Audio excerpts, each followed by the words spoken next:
Assalomu alaykum. Hozirda biz piyoz dala maydonidamiz. Ushbu ko'rib turgan piyoz dala maydoni 2024-yil Xalq banki hamkorligida Sirdaryo viloyati Xovos tumani Afrosiyob MFIdagi 21-23-konturda amalga oshirib kelinmoqda. Ushbu loyiha bo'yicha piyoz 2025-yilning 15-fevralda yerga urib qadalgan, hajmi 20,5 gektarni tashkil etadi. Bu yerdagi ekinlar zamonaviy tartibda yetishtirilmoqda.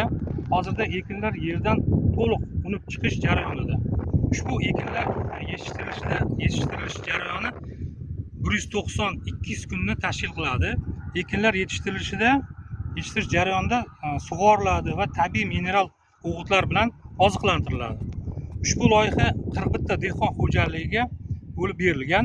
Bir kontur, bir mahsulot dasturini samarali amalga oshirishda Temurbek ishlab chiqarish kooperatsiyasi biriktirilgan hamda har bir yer egasiga bankimiz tomonidan biriktirilgan agronom tomonidan har haftada tushunchalar berib boriladi. Har bir dehqon xo'jaligiga 50 sotikdan yer maydoni ajratib berilgan. Ushbu loyiha bo'yicha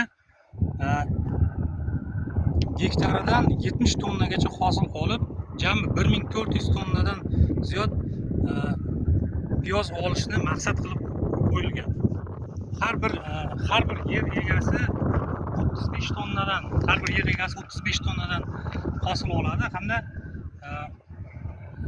yiliga 70 million so'mgacha daromad olishni o'zini oldiga maqsad qilib olgan. Bu esa ham o'zini oilaviy daromadiga foyda bo'ladi, ham jamiyatga foyda bo'ladi.